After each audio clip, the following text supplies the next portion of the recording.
Labour have suspended the whip from Bermondsey MP Neil Coyle. Coyle, who has long been known for aggressive late-night Twitter rants and overt hostility to left-wingers, has now been accused of racially abusing a journalist. Henry Dyer is a reporter at Business Insider. On Thursday, he wrote that on Tuesday, February the 1st, I went for a Chinese New Year dinner with my family, then returned to Parliament for work before going to Strangers Bar. I had been at Strangers the previous evening and witnessed Neil Coyle, a Labour MP, angrily shouting at a Labour staffer I know personally, silencing the bar. This led to reports on Twitter that evening and later in the Mail on Sunday. On Tuesday evening, I spoke to other journalists at Strangers. Coyle approached a small group I was in. The topic eventually moved to Barry Gardiner, the Labour MP who had received funding from a suspected Chinese spy. Coyle made a remark suggesting Gardiner was being paid by Fu Manchu, a comment that stuck me at the time as not right, given it had been well reported who had been giving Gardiner money, and so there was no need to refer to a 20th century trope of a Chinese supervillain.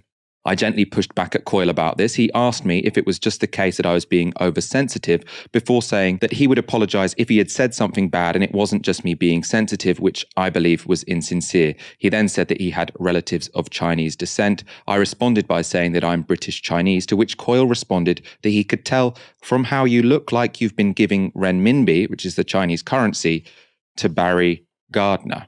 Dyer said that as he left the bar, he said a polite goodbye to Coyle, trying to diffuse the tension.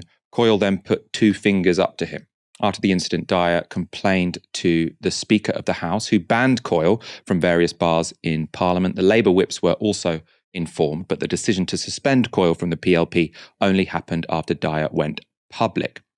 The response from journalists made it clear these allegations against Neil Coyle came as no surprise. Politico's Alex Wickham tweeted, "Henry is one of the best young journalists in the country. Coyle should have been out of Westminster years ago, and everybody knows it."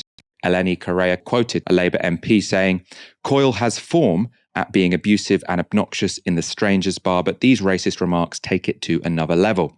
This should be investigated thoroughly by the party and the whip should be removed while that takes place."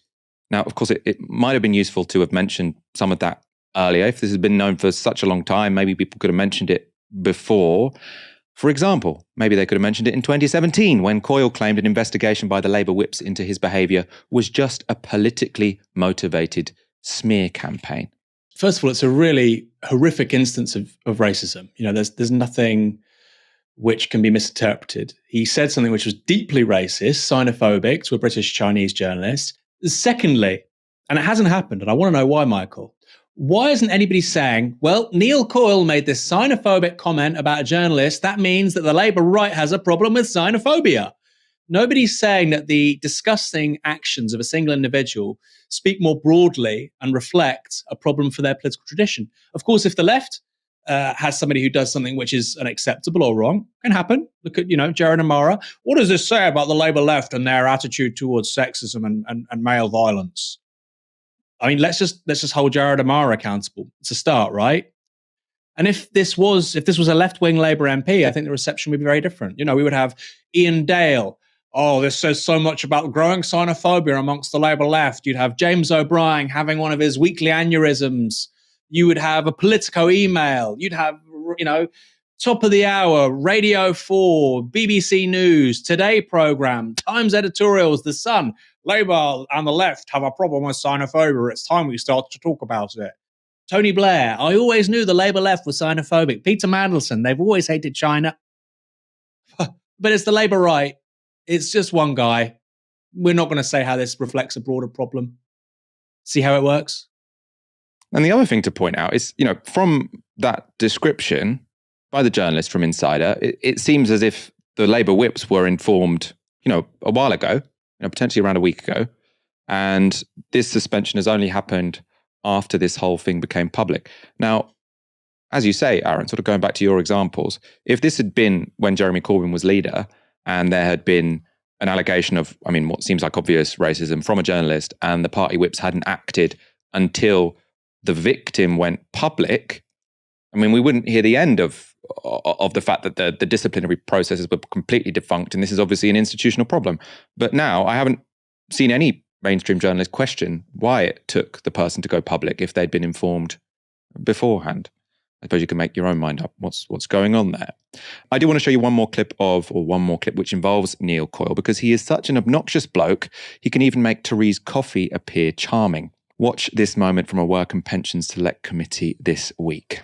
A yellow card. So actually I've tried to say to you, Neil, I don't recall the specific details, and I will come back to you. I mean, I just have to say, it's really disappointing that you've turned up and you've been unable to answer so many questions. It's embarrassing. I've answered questions largely where I can answer them. There are some things I don't recall specifically, and you're asking me questions that other government departments are responsible for. I just think, I mean, there was a rumour the Secretary was going to resign. Is that the reason you can't answer any questions today, because you've got one foot out the door?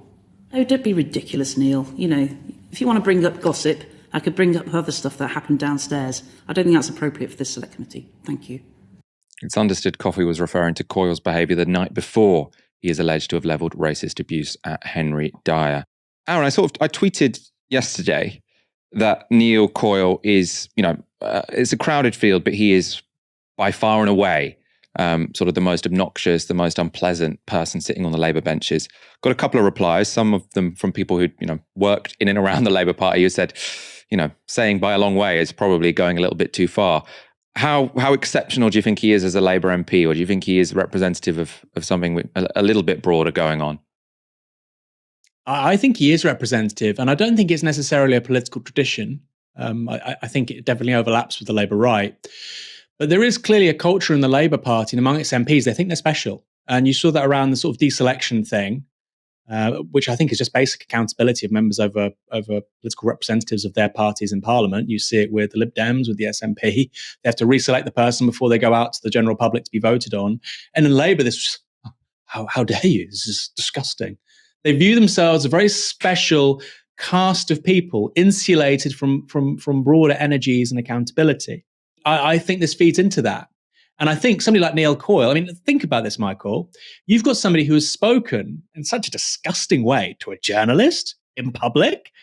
That tells you that instinctively Neil Coyle thought he could get away with it, because presumably he's done this before. And if he's gotten away with it and he's done it before, that speaks to a broader problem of the C word, culture. Now, often when organizations talk about culture, it means they don't want to talk about it. They don't want to solve the problem. Culture, well, actually, let's just talk about expelling people or, getting new rules or mechanisms of accountability. Culture tends to mean very little.